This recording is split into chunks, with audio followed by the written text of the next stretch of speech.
If you gaze into the abyss long enough, you see the light, not the darkness. I'm betting my life on it. Bring it on. The adventure along the route, man. And I would say, where's that adventure to be found? You don't want someone else's fate. Man, your fate's enough. And your adventure's enough. It's plenty. It's more than you can ever fully realize. And so that's also part of the reason that we all believe that the individual has some intrinsic dignity. It's don't be so sure that your position and your room is so damn trivial. It might be your attitude towards it that's trivial. And if you're in dire straits and dire circumstances, just look at how much opportunity you have to make things better. Well, maybe the same thing's true of life, right? You bind yourself to it. And the tighter you bind yourself to it, the more you find out what it is. And that's like a radical embrace. We're built to walk uphill. And when you reach the pinnacle of the hill, you want to stop and appreciate the vision. But the next thing you want is a higher hill in the distance, because it's from the uphill climb that we derive our value. Almost all the positive emotion we feel, especially the emotion that fills us with enthusiasm, that's experienced in relationship to a goal. And so in some sense, you want a goal that you can never attain. There's nothing that makes you more formidable than verbal competence, than being able to articulate, be able to think, to marshal your arguments, right? Aim yourself in one direction. And you might say, well, I've gone halfway down this path and I found out it's wrong. Well, how do you distinguish that from just giving up? Well, that's a really hard question, right? It's a moral hazard. But then the absolute is, yeah, but you have to play one of them. You have to learn to play one of them. You have to become an expert at least one of them. And then that's not a relative proposition. And I believe that's true. So you want to commit to something. And then when you commit to something, you require yourself to bring all of your disparate components moving in a single direction, united in a single direction. So it's a unifying act. Jordan Peterson is adamant about the importance of setting goals in life and the need to embrace the difficulty that comes with pursuing them. Peterson emphasizes that while it's acceptable to change your direction in life, it's essential not to make it easier for yourself. Instead, he suggests that it's crucial to challenge yourself continually and strive for greater accomplishments. He highlights the importance of goal setting as a powerful tool for personal growth and development, and encourages people to embrace the challenges that come with pursuing their dreams. Because it's inappropriate to continue in a direction you now realize to be wrong, but it's also inappropriate to give up and use that rationalization as an excuse. And how do you distinguish? Especially seeing as we're not transparent to ourselves. Well, right, exactly. So that is genuinely a moral hazard. So one of the principles that I tried to abide by in my therapeutic discussions was, you can change course as long as the next thing you do is equally or more difficult. Because that's a check against just giving up. So you want to discipline yourself so you can get yourself organized so that you can go in a particular direction, so that when you find the right direction, you can really go in that direction. And that does require an apprenticeship of sorts. And it might not matter in some sense exactly what the apprenticeship is, as long as it is rigorous. You want a goal that you can never attain, so you can always move closer to the goal that recedes as you move towards it. You think, well, that's frustrating. It's like Sisyphus pushing the rock uphill. But it's not, because as you pursue that goal, you put yourself together and your life does get better and richer and more abundant. And that's why the highest levels of virtue and goal are in some sense transcendent. You want them to be above everything you're doing so you can continually move towards something that's more sublime and better. That's what you are. You're here to live, not to sleep. And the problem with the vision of Mai Tais on the beach is that, well, first of all, that's a vision of drug-induced unconsciousness. Second, it's only going to work for about a week. Third, you're going to be a laughingstock in a month and depressed and aimless and goalless. You want a horizon of ever-expanding possibility. And so it does happen to people because they've staked their soul on the attainment of an instrumental goal. In addition to discussing the importance of setting goals and facing challenges, Jordan Peterson also suggests that it can be difficult to regulate negative emotions. Instead of trying to suppress or avoid these emotions, the best approach is to embrace them and continue facing challenges. It is through facing and overcoming challenges that we grow and develop as individuals. By embracing our negative emotions and using them to motivate us to take on difficult tasks, we can push ourselves to achieve more.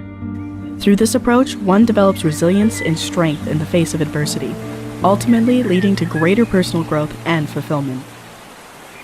It's a very difficult problem to solve, how to regulate negative emotion. But I would say that the best way we know is to keep facing challenges voluntarily, pay attention at a rate that works for you, develop your competence. That actually stabilizes the environment around you, so it actually is less predictable and less threatening. Plus, you accrue that evidence, and you get the social support for doing so. That's your best pathway forward.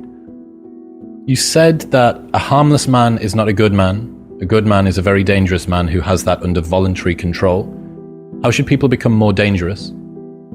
Oh, becoming more articulate is definitely, I would say, that's the primary array of weapons. I mean, physical prowess is something, and it's not nothing. That physical confidence that comes along with that as well. But the same thing replicated at the level of the ability to communicate and to think, that's a way broader field of battle and opportunity.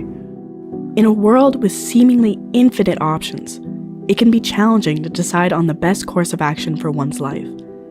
Peterson suggests that a useful approach is to focus on what bothers you or what you find most challenging. These discomforts or challenges can be an indication of where one should focus their time and energy. By leaning into what is difficult or uncomfortable, individuals can discover their strengths and find direction in their lives. Be honest with yourself about your interests, abilities, and limitations, and pursue the path that aligns most closely with your values and passions. Well, the first question is, what bugs you? What's bugging you? This is such a cool thing. It's like, where is my destiny? Well, what bothers you? Well, that's where your destiny is. Your destiny is to be found in what bothers you. Why do those things bother you? There's a lot of things you could be bothered by. Like a million things, man. But some things grip you. They bug you. And they might make you resentful and bitter. Because they bug you so much. Like, they're your things, man. They've got you. So then I look for a question that I would like the answer to. I would really like the answer to it, so I don't assume I already have the answer. Because I would actually really like to have the answer. So if I could get a better answer, great. And so that's the first thing. And that's like a prayer. It's like, okay, here's a mystery. I would like to delve into it further. Well, so that's humility. It's like, here's a mystery, which means I don't know. I would like to delve into it further, which means I don't know enough already. And then comes the revelation. It's like, well, what's a revelation? Well, if you ask yourself a question, it's a real question. Do you get an answer or not? And the answer is, well, yeah, thoughts start to appear in your head. So from somewhere. That's right, from somewhere. Where do they come from? Do you have a sense? Depends on what you're aiming at. It depends on your intent. So imagine that your intent is to make things better. Then maybe they come from the place that's designed to make things better. Maybe your intent is to make things worse. Then they come from hell. And you think, not really. It's like, you're so sure about that, are you? Is your intent conscious? Like, are you able to introspect it's with the conscious and habitual, right? Because as you practice something consciously, it becomes habitual. But it's conscious. It's like when I sit down before I do a lecture, I think, okay, what's the goal here? To do the best job I can. To what end? Well, people are coming here not for political issues. They're coming here because they're trying to make their lives better. Okay, so what are we doing? We're conducting a joint investigation into the nature of that which makes life better. Okay, what's my role? To do as good a job about that as possible. What state of mind do I have to be in? Am I annoyed about the theater?